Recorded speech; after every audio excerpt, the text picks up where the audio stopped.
What's up, chat? Welcome back to another YouTube video. In today's video, we're going to be talking about bulletproofing the shoulders for powerlifting so they don't hurt either on bench press or on low bar squat. This is a very common issue that I've seen a lot of you guys bring up to me either in my Discord server or in my comment section. Hopefully by the end of this video, you can implement a few tips or drills into your own training so you can get out of pain and hit some brand new PRs. I will also be working out today. I have 3 sets of 7 on bench press and it's very easy, very light. The main takeaway from this video is going to be the drills or the exercises that I do before my bench press. Before we get started, brand new website is live. So my free 12-week beginner powerlifting program and my brand new intermediate 4-month program is on there. Also, in this website is going to be a new tab for application for coaching. So if you're interested in working directly with me for one-on-one powerlifting coaching, click that brand new link, brand new website in the description. Also, I'd love your guys' feedback on the website. Let me know what you guys think about it. If it's very functional, if there's something that's not working, let me know. We'll get started with our video right away.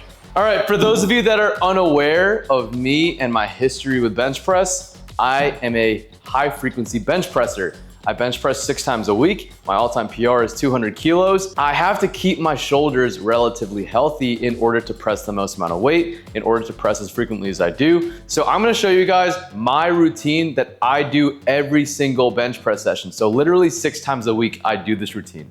First thing is the PVC pipe follow-throughs. I love having something like this. If you could use like a broomstick, you could use something like a long resistance band. Anything to get the shoulder girdle moving around. I do 10 follow-throughs right down the middle, just like this. And then I do 10 follow-throughs through each arm.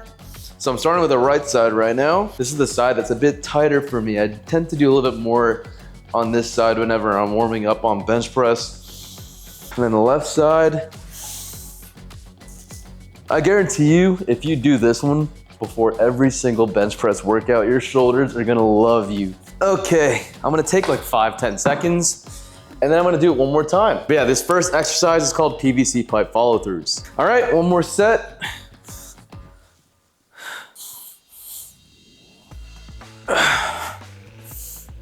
Whenever I do this, like I already start feeling the burning sensation in my rotator cuffs. Great sign.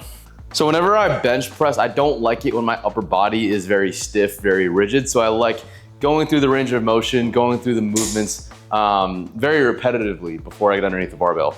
So with all of these exercises that I do, it's very fast also. Like I'm taking like 15, 20 seconds in between each exercise, in between each set, and I'm moving around. So obviously the heart rate is getting pumped up, the whole purpose of a warm up, and I'm hitting every single targeted area that I need to work on right now. That's it with the PVC pipe. So obviously I train in a home gym, so I don't have access to machines.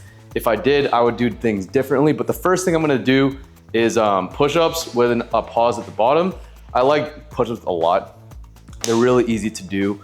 And I don't have access to dumbbells, so I can't use like a light dumbbell press right now. Otherwise I would just go through like 20 reps with dumbbells, but I'm gonna be doing sets of 10 with pause push-ups. No resistance band, no weight or anything, just holding the bottom position for like a solid 2 to 3 seconds. All right, yeah, so honestly, I love my home gym, but there are a lot of drawbacks to training in a home gym. Like for example, the lack of equipment or the machines that I could be using before my workouts. But it doesn't matter, we do what we can, and I'm very grateful to be training in a home gym. So we're gonna be starting our warm-up with our pause push-ups. Whenever I do this push-up variation, like I said, I like pausing on the bottom and then I like adding a protraction at the end. So it's like kind of like a push-up plus a protraction.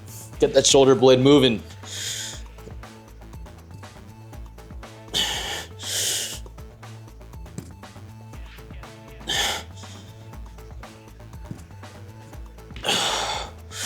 This is otherwise known as a scap push-up, and it's like really good for targeting your serratus. Whenever I do this correctly, like my shoulder like pops in like a few different spots, and I feel like my pecs get a really good activation from this. I've had a history of like pec strains in the past, so this drill, for example, helped me a lot with warming up.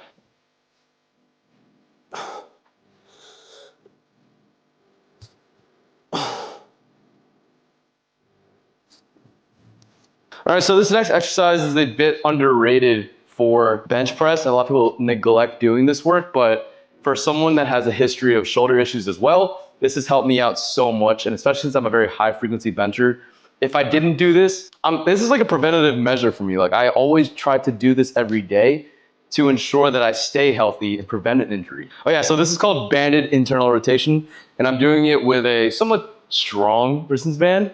I'm like holding my elbow at my side, directly at my side right here, and I'm trying not to move my elbow. I'm just trying to get my hand closer to my belly button or my midline, and that's really the only thing moving. If you have a towel, it's an easy way to kind of engage the proper muscle groups by keeping the towel there and not letting it fall. I have been doing this for a while, so I kind of know what to feel when I do this. So, and you don't want to rotate also. You want to keep your torso very rigid. Whenever we're doing any of these guys, I like doing like high reps, like low weight drills to do. So like this band is very light for me. While we're on resistance bands, I'll show you what the next one's gonna be before I do my second set. It's gonna be banded external rotation. So what we're gonna do, gonna have our elbows, both of our elbows close to our sides. Gonna grab a resistance band and like pull it apart.